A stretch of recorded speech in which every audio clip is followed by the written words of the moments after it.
Está este cântico na cozinha enquanto cozinhava e faz-me lembrar ela e de facto é um grande privilégio termos essas memórias também de pessoas que foram tão importantes também nesta igreja. É uma alegria e um grande privilégio poder estar aqui no 63º aniversário da Igreja Evangélica de Seixal, a igreja onde cresci e onde ouvi pela primeira vez o Evangelho de Jesus Cristo. É não só uma honra, mas também uma grande responsabilidade poder pregar na igreja que me viu crescer. Infelizmente, por motivo de força maior, hoje a Micaela e a Constança não puderam me acompanhar, mas a Micaela em especial teria muita alegria de estar aqui connosco, mas infelizmente não pôde. Vamos orar para que Deus possa guiar o momento que se segue. Pai nosso que estás nos céus, somos gratos pela Igreja Evangélica do Seixal. Somos gratos por mais um aniversário que podemos celebrar desta tua Igreja. Que possas continuar a ser com esta Igreja, em especial com o pastor Samuel Quimputo, na direção da mesma. Nesta hora, vimos-te pedir que possas ser com a pregação da tua palavra. Queremos verdadeiramente que esta é a tua palavra inspirada. Que o teu Santo Espírito possa guiar este momento, para que vidas possam ser transformadas esta tarde.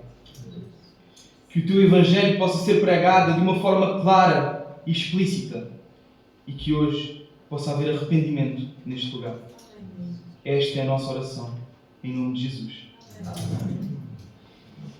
Imaginemos que, ao ouvirmos notícias sobre os vários naufrágios numa costa muito rochosa e mal iluminada, começamos a discutir sobre a necessidade de um farol naquela área. Falamos com entusiasmo sobre como uma luz forte, posicionada estrategicamente, poderia salvar vidas ao guiar os marinheiros para longe do perigo. Fazemos planos, desenhamos esquemas, partilhamos até a nossa visão com os nossos vizinhos e oramos para que o mar se torne mais seguro. Mas depois de tantos planos e conversas, nunca colocámos uma única pedra no lugar. Nunca levantámos a torre. Nunca acendemos a luz. Nunca fizemos o esforço necessário para que o farol se tornasse real. Que valor teria esta nossa intenção? Que diferença faria para os marinheiros que se aproximam constantemente do perigo daquela costa rochosa? Na verdade, seria apenas um desejo vazio. Da mesma forma, amados irmãos e amigos, a fé que não se manifesta em obras é apenas um discurso sem substância. Uma convicção que não se traduz em ação. Não basta falarmos do amor, é preciso que o pratiquemos. Não basta dizermos que confiamos em Deus, é preciso que vivamos isso com confiança e que tornemos visível nas nossas ações. E com esta imagem na mente, peço aos irmãos e amigos que possamos refletir sobre a relação entre a fé que professamos e as obras que praticamos, procurando entender o que significa vivermos uma fé verdadeira e de que forma podemos aplicar esta verdade às nossas vidas. Vamos então abrir as nossas Bíblias em Tiago, na Epístola de Tiago, capítulo 2, versículos 14 a 26.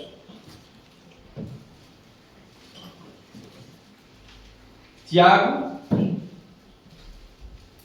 capítulo 2, dos versículos 14 ao 26.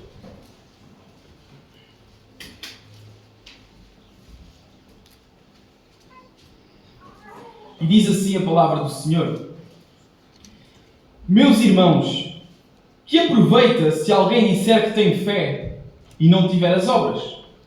Porventura, a fé pode salvá-lo? E se o irmão ou a irmã estiverem nus e tiverem falta de mantimento cotidiano, e algum de vós lhe disser: Ide em paz, aquentai-vos e fartai-vos, e não lhe deres as coisas necessárias para o corpo, que proveito virá daí?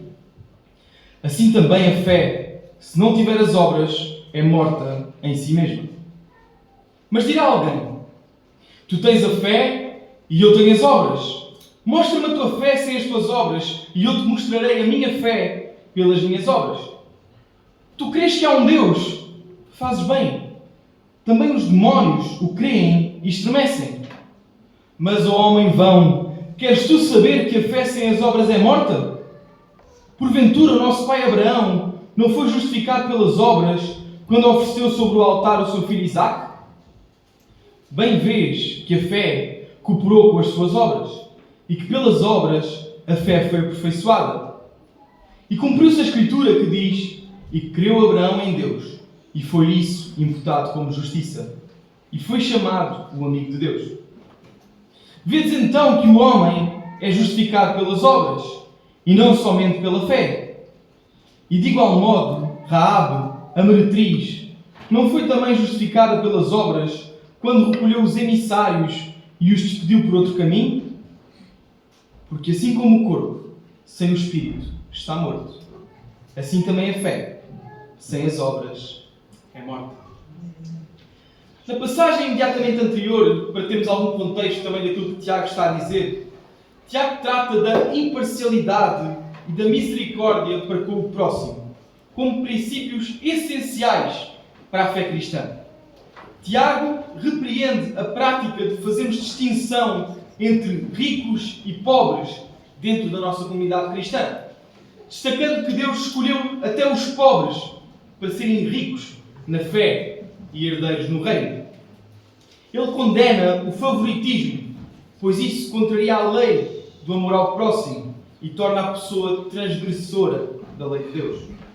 Este contexto que vemos da passagem imediatamente anterior prepara o terreno para a passagem que lemos, onde Tiago reforça a ideia de que a fé genuína manifesta-se em obras. Assim, a ligação entre os dois textos está na autenticidade da fé. A fé não pode ser apenas teórica, mas tem de ser evidenciada pelo amor ao próximo e pela obediência a Deus. Ou seja, depois de Tiago ter mostrado que temos de ir além do conhecimento da palavra de Deus no amor ao próximo, ele voltou-se para o outro lado da questão, onde a fé e as obras têm um papel importante para o cristão. Por isso, para esta tarde, amados irmãos e amigos, eu proponho 3 pontos para esta mensagem. O primeiro ponto: a fé sem obras é morta. O segundo ponto: a fé e as obras são distintas, mas não são separáveis. E como terceiro ponto: a fé verdadeira produz obras. E eu queria começar então por este ponto. O primeiro: a fé sem obras é morta. E vamos voltar a ler dos versículos 14 ao versículo 17 para vermos aquilo que Tiago tem a dizer sobre isto. Meus irmãos, que aproveita se alguém disser que tem fé e não tiver as obras. Porventura a fé pode salvá-lo? E se o irmão ou a irmã estiverem nus e tiverem falta de mantimento cotidiano, e algum de vós lhes disser: ide em paz, aquentai-vos e fartai-vos, e não lhe deres as coisas necessárias para o corpo, que proveito virá daí? Assim também a fé, se não tiver as obras, é morta em si mesma. Tiago mostra que a fé e as obras têm de estar num relacionamento dependente. Como podemos nós afirmar ter fé se não somos capazes de ter amor e misericórdia? Nós que fomos salvos pela graça da parte do nosso Deus. Nós que não merecíamos nada da parte de Deus e Deus nos deu tudo. Agora nós não somos capazes de agir em conformidade com aquilo que Ele fez por nós? O argumento de Tiago não é que a fé não salva, mas que a demonstração de uma fé verdadeira traduz necessariamente em obras. A fé que não se traduz em amor ao próximo e obediência ao nosso Deus não é uma fé viva, mas é uma fé morta. Ele não está a querer dizer que existem os que têm fé e os que têm obras. O que ele quer mostrar é que existem os que têm uma fé verdadeira e os que têm uma fé falsa. E os que têm uma fé verdadeira, na verdade, têm de ter estas obras. E a questão que se coloca esta tarde para os irmãos e amigos que estão aqui: como tem sido evidenciada a nossa fé? A nossa fé tem de ser visível. A nossa fé não pode ser apenas da boca para fora.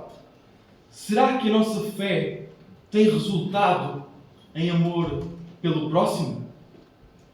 Se dizemos que temos fé, mas na verdade somos indiferentes às necessidades do nosso próximo, aquilo que Tiago está a argumentar é que a nossa fé só pode estar morta. Olhando para o sacrifício de Jesus Cristo, podemos ver aquilo que é o amor. É o nosso exemplo maior daquilo que é o amor. Se Deus dissesse que tinha muito amor pela humanidade, mas na verdade não fizesse nada por nós, o que é que isso significava para nós? Desde o princípio, desde o pecado de Adão, que Deus prometeu que iríamos ter um Salvador. Existe maior amor do que esse? Amados irmãos e amigos, o amor não é um ato abstrato. O amor foi uma pessoa. E essa pessoa foi Jesus Cristo. Jesus Cristo encarnou em forma de amor do Pai para nos trazer a salvação.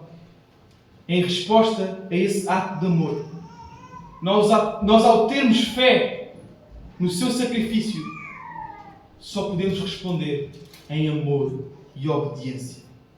Obediência aos seus mandamentos e amor a Deus acima de todas as coisas e ao próximo como a nós mesmos. O cristão não é salvo pelas obras, mas a fé verdadeira tem necessariamente de impulsionar as obras. Devemos evitar uma religiosidade vazia que apenas professa crenças sem impacto na vida real. A nossa fé tem necessariamente de produzir obras. Em contexto de igreja, como é que nós podemos aplicar esta verdade? A igreja deve ser o ambiente onde o amor prático é mais evidente. A igreja é o local onde nós iniciamos essa evidência de fé por meio das obras. Muitas vezes somos levados a pensar que essa demonstração é sempre para aqueles que estão lá fora. O local primário onde nós aprendemos a como essa fé pode ser evidente é na igreja local. Por isso, amados irmãos e amigos, não existe essa falsa realidade de ser cristão fora de uma igreja local. Se somos cristãos, temos necessariamente de ser membros comprometidos de uma igreja local. Se somos cristãos, temos de aprender a ser cristãos com outros cristãos. Isto é o verdadeiro discipulado. Discipulado não é apenas um estudo. Discipulado é levarmos outros a seguir Jesus, como nós próprios já seguimos a Jesus. Temos de aprender a evidenciar a nossa fé com outros cristãos mais maduros. Temos de aprender a amar os outros com outros cristãos mais maduros. Temos de aprender até a obedecer a Deus com outros cristãos mais maduros.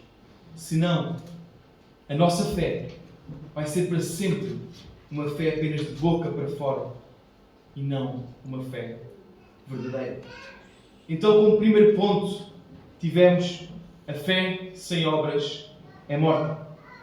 Como segundo ponto, quero propor aos irmãos e amigos, a fé e as obras são distintas, mas não são separáveis. E vamos ler então do versículo 18 ao versículo 20 novamente. Mas dirá alguém: tu tens a fé e eu tenho as obras. Mostra-me a tua fé sem as tuas obras, e eu te mostrarei a minha fé pelas minhas obras. Tu crês que há um Deus? Fazes bem. Também os demónios o creem e estremecem. Mas, ó homem vão, queres tu saber que a fé sem as obras é morta? Há uma falsa dicotomia entre fé e obras, como se fossem duas alternativas. Tiago mostra que as obras demonstram a realidade da nossa fé. As obras são a evidência da fé que já existe em nós. A fé que não se expressa em ações concretas. Na verdade, aquilo que Tiago diz é que não é diferente da crença dos demónios, que reconhecem Deus, mas continuam rebeldes. Dizermos que Deus existe não é suficiente para a nossa salvação. Sabermos que Cristo morreu na cruz, toda a gente sabe. É um facto histórico e que vemos muitas vezes na televisão, na Páscoa. A pergunta é: que implicação a morte de Cristo na cruz tem na nossa vida? Saber coisas sobre Deus e saber coisas sobre a Bíblia vale zero para a nossa salvação. Se não nos arrependermos dos nossos pecados e tivermos fé que Jesus, quando foi à cruz, não foi uma morte normal, mas uma morte no nosso lugar e que Ele ressuscitou para a nossa salvação, de nada serve sabermos isto. Dessa forma, sabermos que Jesus morreu na cruz é vão, não vale de nada. A morte e ressurreição de Cristo têm necessariamente de trazer para nós uma vida de obediência a Deus e de adoração somente a Ele. E para aqueles que estão a ouvir pela primeira vez estes conceitos, isto é aquilo que nós cristãos chamamos de Evangelho. O Evangelho são as boas notícias. Mas para haver boas notícias, tem de haver más notícias. A verdade é que Deus criou os seres humanos à sua imagem e semelhança. Mas os seres humanos falharam redondamente e afastaram-se de Deus através do pecado. Deus sendo santo, como já cantámos esta manhã variedíssimas vezes e lembramos também nas nossas orações, Ele não pode habitar com o pecado. Desde o momento do pecado de Adão, que o pecado se tornou hereditário, pois todos nós fomos concebidos em pecado, como nos lembra também Davi. Deus, em sua rica misericórdia e amor, enviou o seu único Filho para que nós pudéssemos voltar a ter um relacionamento com Deus. Por meio do sacrifício de Jesus Cristo e do seu sangue derramado na cruz, todo aquele que se arrepender dos seus pecados e crer no sacrifício de Jesus Cristo para a sua salvação, volta a poder ter um relacionamento com este Deus Santo. Volta a poder ter um relacionamento com este Deus que não consegue estar com o pecado. E essa pessoa é salva. Estas são as boas notícias. Deus criou um caminho para a reconciliação com Ele. E hoje, qualquer pessoa que se arrepender e crer neste sacrifício é salva e terá a vida eterna com Cristo. Daí eu ter afirmado que a morte e ressurreição de Cristo têm necessariamente de trazer para nós uma vida de obediência a Deus e de adoração somente a Ele. Porque, como vimos na explicação do Evangelho, Ele já fez tudo por nós. E hoje, então, nós devemos esta obediência e esta adoração. Mas algo importante a salientar é que este discurso de fé e de obras que Tiago está a ter neste capítulo não é algo novo na Bíblia. Paulo já tinha falado sobre isto, como podemos ver na sua carta aos Efésios.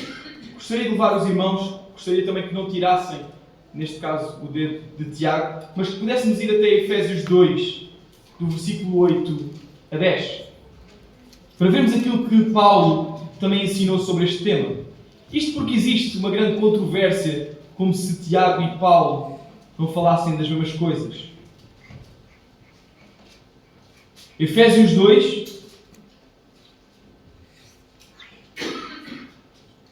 do versículo 8 ao versículo 10. E diz assim a palavra do Senhor: Porque pela graça sois salvos, por meio da fé. E isto não vem de vós, é dom de Deus. Não vem das obras, para que ninguém se glorie. Porque somos feitura sua, criados em Cristo Jesus, para as boas obras, as quais Deus preparou para que andássemos nelas. Como é que Paulo começa? Porque pela graça sois salvos. Ou seja, nós somos salvos pela graça de Deus, não pelos nossos méritos. Se fôssemos salvos pelos nossos méritos, nós como pecadores, na verdade essa salvação iria ser sempre uma salvação imperfeita. Nós somos salvos pela graça de Deus, que enviou o seu Filho para morrer por nós no nosso lugar. Mas Paulo não fica por aqui. Paulo continua e diz: por meio da fé. Então o meio que é usado para a nossa salvação é a fé. É a fé neste sacrifício de Jesus Cristo, que já falámos esta manhã, esta tarde. Ou seja, Paulo está a explicar que nós não somos salvos pelos nossos méritos, mas somos salvos pelos méritos de Cristo. E essa salvação é evidente quando nós colocamos a fé nesse sacrifício. Mas Paulo fica por aqui? Não. Ele continua e diz: e isto não vem de vós, é dom de Deus. Não vem das obras, para que ninguém se glorie. E aqui parece que há uma tensão entre o discurso de Tiago e o discurso de Paulo. Mas nós já referimos, não é pelos nossos méritos, é pela graça. Mas Paulo continua: porque somos feitura sua, criados em Cristo Jesus. Para o quê? Para as boas obras. Nós fomos salvos pela graça e por meio da fé. Para quê? Para as boas obras. Vemos que afinal Paulo não contradiz Tiago. Paulo enfatiza a graça de Deus na salvação, mas também diz que quem tem fé foi salvo para as boas obras. Não para viver uma fé sozinho, não para viver a sua fé, não para dizer eu tenho a minha fé e tu tens a tua e eu faço o que eu quiser com a minha fé. Na verdade, a nossa regra de fé e prática tem de ser necessariamente a palavra de Deus. Não é cada um viver a fé como quer e lhe apetece. Temos de viver a fé como a Bíblia diz que temos de viver a fé. Se a Bíblia ensina, entre outras formas, que temos de viver a fé para as boas obras e que ela tem de ser evidente no nosso dia-a-dia, então é assim que temos de viver. Já fomos lembrados pelo pastor Samuel Quimputo. É a Bíblia que nos diz como nós devemos adorar o nosso Deus. Se não vivemos assim, infelizmente, amados irmãos e amigos, nós podemos ter fé, ou dizermos que temos fé em muita coisa. Mas uma coisa é certa: nós não temos fé no Senhor Jesus Cristo. Só a fé em Jesus Cristo traz a salvação. Ou nós estamos com Ele e colocamos a nossa confiança nele, ou nós estamos sem Ele e estamos rebeldes na nossa vida sem Cristo, tal qual como os demónios. E se nós não estivermos com Ele, infelizmente, estamos perdidos. Se nós quisermos estar com Ele, temos de nos arrepender dos nossos pecados e colocar a nossa fé única e exclusivamente no seu sacrifício para a nossa salvação. Mas não fica por aqui. Temos de viver uma vida de acordo com a fé que professamos. E para isso, temos de ser cada dia mais santos. Temos de estar cada dia mais próximos do nosso Deus. Então, como aplicação para nós, não basta conhecer doutrinas ou saber atributos de Deus. É necessário vivermos segundo a fé que nós professamos. Muitos dizem que creem em Deus, mas a sua vida não reflete essa realidade. A fé que não resulta em obediência não é melhor que a fé dos demónios. Na verdade, é uma fé inexistente. Perguntemos-nos, amados irmãos e amigos, esta tarde, se alguém olhasse para a nossa vida, conseguiria ver evidências da nossa fé? Também temos aqui aplicações para a igreja. E aqui temos hoje várias igrejas representadas. Uma igreja pode ter uma ótima teologia, pregar corretamente e ainda assim não viver o Evangelho na prática. A fé precisa ser visível em ações concretas. E a igreja deve ser o exemplo máximo de uma comunidade que vive o amor cristão. Uma comunidade de pessoas diferentes, com culturas diferentes, raças diferentes, posições políticas diferentes, mas unidas numa só coisa: o Evangelho do nosso Senhor Jesus Cristo. É isto que nos impele a amar uns aos outros. Não é porque as pessoas pensam como nós e têm exatamente os mesmos pensamentos que nós. Não é porque têm o mesmo clube que nós. É porque amam o Senhor Jesus Cristo como nós. Nós temos de ser uma comunidade que ama o Senhor Jesus Cristo e que por isso amamos uns aos outros. O amor uns aos outros não é algo opcional. É obrigatório. O amor evidencia-se no serviço. Temos de servir uns aos outros. Temos de contribuir para o avanço do reino. É hora de nos prontificarmos, a estarmos prontos para a obra de Deus. Há tantas coisas para fazer nas nossas comunidades. Todos temos de ser evangelistas. Todos temos de ser servos uns dos outros. Isto não é só para alguns. Isto é para todos aqueles que se consideram cristãos. Terminamos então o segundo ponto e vamos então agora para o terceiro e último ponto.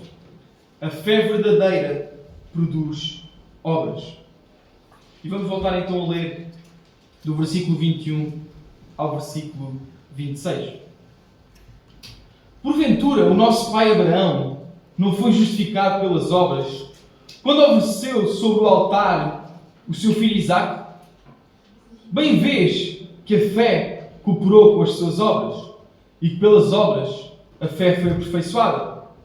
E cumpriu-se a Escritura que diz: e creu Abraão em Deus, e foi-lhe isso imputado como justiça. E foi chamado o amigo de Deus. Vedes então que o homem é justificado pelas obras, e não somente pela fé. E de igual modo, Raabe, a meretriz, não foi também justificada pelas obras, quando recolheu os emissários e os despediu por outro caminho? Porque assim como o corpo sem o espírito está morto, assim também a fé sem obras é morta. Abraão foi justificado pela fé, como podemos ver em Gênesis 15. Mas essa fé foi demonstrada de uma forma prática ao oferecer o seu filho Isaque, como podemos ver em Gênesis 22, que é aquilo que é citado nesta parte de Tiago. O compromisso de Abraão com Deus levou-o a fazer boas obras e a demonstrar a sua obediência ao Pai. O foi justificado que Tiago se refere ao falar de Abraão e de Raabe não se refere ao ato de reconciliação com Deus e de justificação. Refere-se sim à prova da fé que eles afirmaram ter antes. Em Gênesis 22, Abraão cumpriu as expectativas criadas em Gênesis 15. Este episódio é quando Deus manda Abraão matar o seu filho, Isaque. E Abraão, sem hesitar, obedeceu a Deus. E depois Deus, vendo a sua fé, não permitiu que o seu filho fosse morto. E deu um sacrifício em substituição de Isaque. É um excelente exemplo de fé demonstrada em obras. A fé verdadeira produz obras. Como vimos, a fé e as obras podem ser distinguidas, mas nunca separadas. Da mesma forma, Raabe confiou no Deus de Israel. Ela disse, antes mesmo de o fazer, ela disse, aquele Deus grande de Israel, que libertou o povo do Egito. Essa fé manifestou-se na sua ação ao acolher os espias. Do mesmo modo que Paulo demonstrou que confiar nas próprias obras para a salvação é fatal, também Tiago ensinou que depender de uma fé vazia é igualmente fatal. Estes exemplos mostram que a fé não é uma mera confissão verbal, mas uma entrega a Deus que transforma todas as áreas da nossa vida.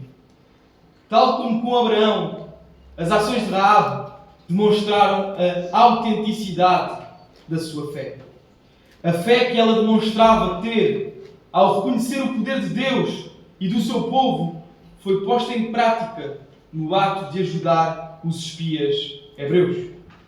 Quando Tiago diz que o homem é justificado pelas obras, então não é no sentido de reconciliação, mas sim no sentido de evidência de fé. Somos mostrados, somos chamados a mostrar a nossa fé.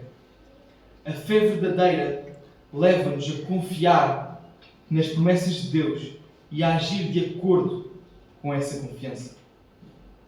Tiago, no versículo 26, faz uma conclusão daquilo que quis dizer ao longo dos versículos, comparando o corpo e o espírito com a fé e as obras. Tiago não contradiz Paulo, mas enfatiza que a fé verdadeira manifesta-se em obediência. A fé que salva é a fé que resulta em atos de obediência a Deus. Assim como o corpo sem espírito está morto, a fé sem obras também está morta. Existe vida espiritual na nossa fé? Ou na fé que dizemos professar? O cristão não faz boas obras para ser salvo, mas porque foi salvo. Como podemos expressar essa gratidão a Deus através da nossa vida? Podemos fazê-lo vivendo uma vida inteiramente para Ele. Deus não pode ser mais uma área da nossa vida onde temos o trabalho, os amigos e depois Deus. Deus tem de estar presente em todas as áreas da nossa vida. O facto de Cristo ter morrido no nosso lugar e pelos nossos pecados tem de ter implicações em toda a nossa vida. O Evangelho tem de transformar necessariamente a maneira como nós vivemos. A nossa fé tem de ser visível e ativa, porque a fé passiva é uma fé morta. E enquanto igrejas locais, precisamos de avaliar se na verdade somos apenas um grupo de pessoas religiosas ou uma comunidade verdadeira de discípulos que procuram viver o Evangelho no seu dia-a-dia. E para terminar, eu gostaria de ler com os irmãos Mateus 7:21, que diz assim: Nem todo o que me diz Senhor, Senhor, entrará no reino dos céus, mas aquele que faz a vontade do meu Pai que está nos céus. Isto é um alerta para nós. Se temos vivido uma fé morna, uma fé passiva, na verdade, nós não temos vivido a fé. A fé verdadeira tem de ser ativa. A fé tem de ser visível. Que Deus nos possa ajudar a viver uma fé verdadeira. Que Deus nos possa auxiliar a entender se estamos a viver uma fé passiva e morta, para podermos começar a viver então uma fé ativa. Vamos orar. Pai nosso que estás nos céus, somos gratos pela Tua Palavra. Somos gratos porque podemos lê-la e compreendê-la na nossa própria língua. Hoje fomos exortados a poder viver uma vida de acordo com aquilo que professamos. Sê connosco. Tem misericórdia de nós. Perdoa-nos porque muitas vezes temos sido servos inconsistentes. Perdoa-nos porque muitas vezes temos envergonhado o teu nome. A nossa oração é que possamos ser cada dia mais como o teu Filho foi aqui na terra, santos e irrepreensíveis. Só com o poder do Espírito Santo podemos lutar contra o nosso pecado. Aceita a nossa oração. Nós oramos no nome do Senhor Jesus Cristo. Amém.